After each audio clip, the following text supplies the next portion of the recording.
Hello my dear friends, welcome to lucky education. और आज हम शुरुआत करेंगे बहुत ही interesting topic, quit India movement, Bharat छोड़ो आंदोलन। भारत छोड़ो आंदोलन जो कि 1942 में चला था। 8 अगस्त 1942 में ये मूवमेंट स्टार्ट हुआ था, क्विट इंडिया मूवमेंट, जिसको लीड किया था हमारे बापूजी ने। बापूजी कौन थे? हमारे राष्ट्रपिता महात्मा गांधी जी ने इसको लीड किया था। और इसी दौरान महात्मा गांधी जी ने लोगों को बोला, डू और डाई, करो और मरो। या तो आप अंग्रेजों को भगाओ या फिर मतलब आंदोलन करते करते अपना बलिदान दे दो। करो या मरो का नारा दिया गया था। किसके द्वारा? महात्मा गांधी जी के द्वारा, इसी मूवमेंट के दौरान दिया गया था। ठीक है, क्विट इंडिया मूवमेंट बहुत इंपॉर्टेंट मूवमेंट है। हम बिल्कुल यहाँ पर पहुँचेंगे और इसके बाद तो भारत अपना आज़ाद हो जाएगा 1947 में। इससे पहले कि हमने सारी चीज़ें डिस्कस कर ली हैं कि कैसे इंडियन नेशनल कांग्रेस का फॉर्मेशन हुआ, बंगाल का पार्टीशन हुआ 1905 में, फिर कांग्रेस में स्प्लिट हुआ 1907 में, दिल्ली दरबार हुआ 1911 में, होम रूल मूवमेंट चला 1916 में, रॉलेट एक्ट आया 1919 में,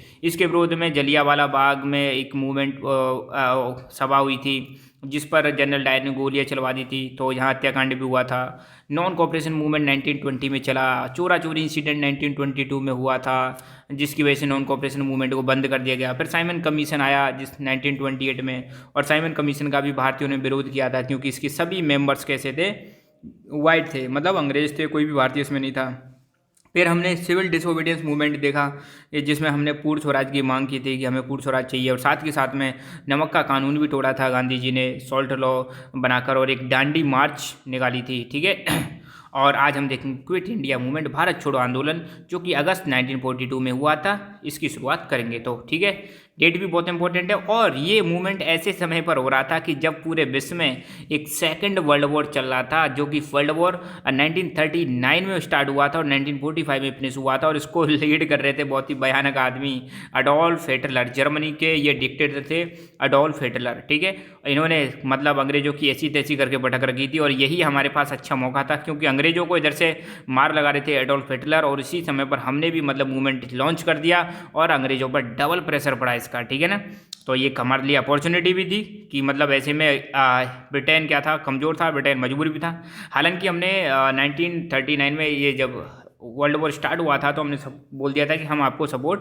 करेंगे। उन्होंने बोला बोला था कि आप हमें सपोर्ट करो, बदले में हम भी आपको सपोर्ट करेंगे फ्यूचर में। ठीक है, और जब अंग्रेज़ों से हमें कुछ खास रेस्पॉन्स नहीं मिला तो हमने फिर अपना क्विट इंडिया मूवमेंट को क्या कर दिया, स्टार्ट कर दिया। अंग्रेजों भारत छोड़ो आंदोलन की शुरुआत कर दी 1942 में। ठीक है, ऐसा माना जाता है कि जो क्विट इंडिया मूवमेंट है ये भारतीय इंडिपेंडेंस का एक लास्ट स्ट्रगल माना जाता है, अंतिम संघर्ष माना जाता है, क्योंकि फिर आपको पता है 1947 में तो फिर भारत आज़ाद हो जाता है। तो 1942 से 1947 के बीच में ऐसी कंडीशंस बनती हैं, इतना प्रेशर बनता है अंग्रेजों पर, अंग्रेजों को मजबूर होकर भारत को क्या करना पड़ता है, आज़ाद ही करना पड़ता है, यहाँ से छोड़ के जाना ही पड़ता है। तो गांधी जी ने ये जो प्रपोजल था क्विट इंडिया मूवमेंट का, गांधी जी का जो प्रपोजल था, इसको एक्सेप्ट किया जाता है कांग्रेस के द्वारा, इंडियन नेशनल कांग्रेस के द्वारा। बॉम्बे में एक मीटिंग हुई थी 8 अगस्त 1942 को, और गांधी जी का जो प्रपोजल था क्विट इंडिया का वो एक्सेप्ट कर लिया जाता है, और 8 अगस्त को ही क्विट इंडिया मूवमेंट मतलब समझ लो शुरुआत हो गई।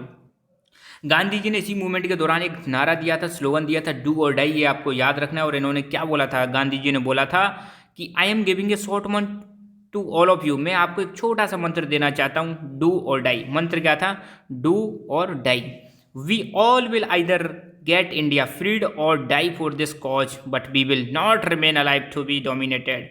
इन्होंने कहा था कि या तो हम इंडिया को फ्री कर देंगे या फिर हम आज़ाद करते करते खुद मर जाएंगे, बट हम डोमिनेटेड रहकर, अगर कोई हम पर राज करे, अंग्रेज जैसे अंग्रेजों ने हमें डोमिनेट कर रखा था, अंग्रेज हम पर राज कर रहे थे, हम ऐसी कंडीशन में जिंदा नहीं रहेंगे, या तो मरेंगे या फिर इंडिया को आज़ाद करेंगे। हमारे पास दो ही ऑप्शन है, हम ऐसे जिंदा नहीं रहेंगे, हम गुलाम नहीं रहेंगे। ये नारा दिया किसने?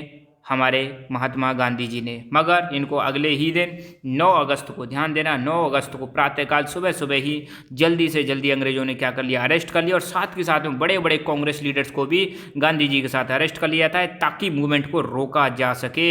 और अंग्रेजों ने कांग्रेस पार्टी को इलीगल पार्टी का दर्जा दे दिया कि ये पार्टी एग्जिस्ट नहीं करती, इलीगल पार्टी है।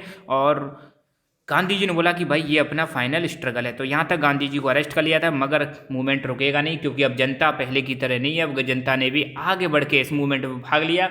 इस मूवमेंट में ध्यान देना, स्टूडेंट्स ने बहुत बड़े लेवल पर पार्टिसिपेट किया था। इस मूवमेंट में वर्कर्स ने बहुत बड़े लेवल पर पार्टिसिपेट किया था।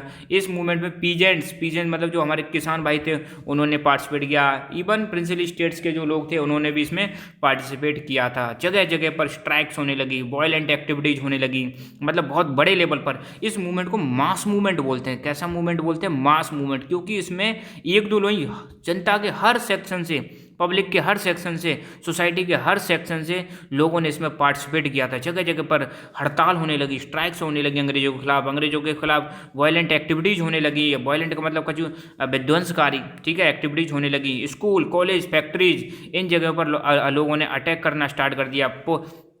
ठीक है, पुलिस स्टेशन पर अटैक कर दिया, पब्लिक जो पोस्ट ऑफिस थी उन पर अटैक कर दिया, रेलवे स्टेशन उखाड़ दिए, और जो कम्युनिकेशन की लाइन्स थी उनको तोड़ फोड़ कर दी। तो अंग्रेजों को बहुत ही नुकसान पहुंचाया हमारे भारतीयों ने, क्योंकि अब तो हम मतलब जुनून सवार हो गया था कि अब तो भारत को क्या कराना है, आज़ाद ही कराना है। तो बहुत सारे कांग्रेस लीडर्स को इसके दौरान अरेस्ट कर लिया गया, और बहुत सारे जो लीडर्स थे वो अंडरग्राउंड हो गए थे। क्योंकि देखो भाई, मूवमेंट को चालू रखना बहुत ज़रूरी है। तो मेजर लीडर्स तो क्या थे, जेल में चले गए। अब मूवमेंट को चालू रखने के लिए कुछ ना कुछ होने चाहिए। तो बहुत सारे लीडर्स ने अंडरग्राउंड होकर अपने मूवमेंट को जारी रखा। इनमें कुछ नाम बहुत फेमस हैं। कौन कौन से लीडर्स फेमस हैं? जयप्रकाश नारायण, राम मनोहर लोहिया, रामानंद मिश्रा। इन लीडर्स ने अंडरग्राउंड रहकर क्विट इंडिया मूवमेंट को जारी रखा। क्योंकि बड़े बड़े लीडर्स, गांधी जी के साथ साथ बहुत सारे लीडर्स को क्या कर लिया था, गिरफ्तार कर लिया गया था, अरेस्ट कर लिया गया था। और साथ ही साथ में इंडिया में कई जगह पर पैरेलल गवर्नमेंट बना दी गई। पैरेलल गवर्नमेंट का मतलब है, एक तो अंग्रेजों वाली गवर्नमेंट है, उसी के पैरेलल में भारतीयों ने भी लोकल गवर्नमेंट इस्टेब्लिश कर ली, पैरेलल गवर्नमेंट इस्टेब्लिश कर ली, और अपने हिसाब से चीज़ों को मैनेज करने लग गए। और इनके ऊपर जो गवर्नमेंट थी उसको मतलब इन्होंने टैक्स देने से मना कर दिया, कि कहा कि अब हम खुद ही अपने आप में गवर्नमेंट है, अब हमें तुम्हारी कोई ज़रूरत नहीं है। तो पैरेलल गवर्नमेंट बना दी लोगों ने कई जगह पर, और इन पैरेलल गवर्नमेंट्स ने इस मूवमेंट को सपोर्ट किया था। पैरेलल गवर्नमेंट जो बनी थी, इन्होंने क्विट इंडिया मूवमेंट को सपोर्ट किया। कई सारे जो हमारे फ्रीडम फाइटर थे उनको रिहा कराया। ठीक है, इस मूवमेंट के दौरान ऐसा माना जाता है 10,000 लोग मारे जाते हैं। अंग्रेजी भी कम नहीं पड़े, अंग्रेजों ने भी पूरी पुलिस फोर्स के साथ, पूरी मिलिट्री जितनी भी इनके पास पावर थी पूरी पूरी लगा दी। ठीक है, और 10,000 लोग इसमें मतलब शहीद हो जाते हैं भारतीय लोग। और जिन जिन गाँव में रिवॉल्ट हुई थी, अंग्रेजों ने उन गाँव में क्या लगाई, पेनल्टी लगाई थी। British government blame. अब गांधी जी ने अब जो अंग्रेज थे, अंग्रेजों ने कहा कि ये जो जितना भी हुआ है, नुकसान हुआ है, इस सब की जिम्मेदारी किस पर डाल दी, गांधी जी पर डाल दी, कि ये जितने भी वायलेंस हुए हैं, जितने भी अत्याचार हुए हैं, अंग्रेजों की मौत हुई है, भारतीयों की मौत हुई है, इन सब के पीछे कौन जिम्मेदार है? गांधी जी। ठीक है, पर क्या फ़र्क पड़ता है, क्योंकि हमें तो क्या चाहिए थी, आज़ादी चाहिए थी, और अंग्रेज तो डेफिनेटली किसी ना किसी पर इंजाम लगाएंगे ही लगाएंगे।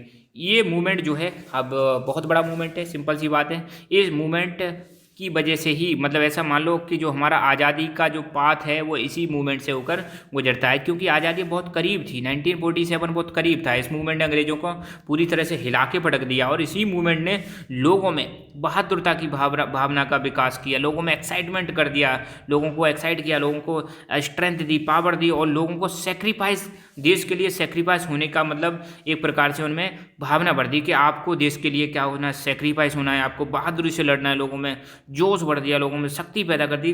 तो ये एक प्रकार से आने वाले समय में हमारे जितने भी नवयुवक थे, जितने भी भारतीय थे, उनके लिए एक प्रेरणा का सोर्स बन गया क्विट इंडिया मूवमेंट। और इसी मूवमेंट के दौरान एक नई जनरेशन लीडरशिप की इमर्ज होकर आती है, नई जनरेशन। क्योंकि बड़े बड़े लीडर्स तो क्या हो गए थे, गिरफ्तार कर लिए गए थे। तो कई लोगों ने क्या किया, इस मूवमेंट को लीड किया था बाद में। तो एक नई लीडरशिप की जनरेशन भी इस दौरान उभर कर आती है। अब इंडिया ने बोल दिया था कि अब हमें कंप्लीट इंडिपेंडेंस चाहिए, इससे नीचे कुछ नहीं चाहिए। अब हम इस बात पर अड़े हो गए। इसके बाद जो सुभाष चंद्र बोस हैं, अपने सुभाष चंद्र बोस का बहुत बड़ा योगदान रहता है, क्योंकि उन्होंने भी एक आर्मी बनाई थी, इंडियन नेशनल आर्मी, और उन्होंने भी मतलब क्या किया था, अंग्रेजों पर अटैक करवाया था। तो सुभाष चंद्र बोस ने भी इसके बाद, क्विट इंडिया मूवमेंट के बाद, अंग्रेजों पर बहुत बड़ा दबाव बनाया था। और सुभाष चंद्र बोस को सपोर्ट करने के लिए जो हमारी अंग्रेजों की नेवी थी, उसने भी अंग्रेजों के खिलाफ क्या कर दिया था, विद्रोह कर दिया था। तो इसके बाद मतलब सिचुएशन ऐसी हो जाती है कि अंग्रेजों को मजबूर होकर भारत को क्या करना पड़ा, आज़ाद करना पड़ा। ठीक है, तो यहाँ पर हमारा क्विट इंडिया मूवमेंट क्या होता है, फिनिश होता है। और क्लास 10th का complete course, class 10 social science का कंप्लीट कोर्स हमारे लकी एजुकेशन ऐप जो प्ले स्टोर से आप डाउनलोड कर सकते हो, यहाँ पर अवेलेबल है। मात्र 500 रुपीज़ में आपको कंप्लीट कोर्स मिलेगा, सारे टेस्ट मिलेंगे इसमें, chapter by chapter videos available हैं। तो आप एक बार विजिट करें, डेमो वीडियोज देखें और कोर्स परचेज करके 100 आउट ऑफ 100 का जो रास्ता है उसको आप क्लियर करें। So thank you so much, keep learning, keep enjoying and God bless you all.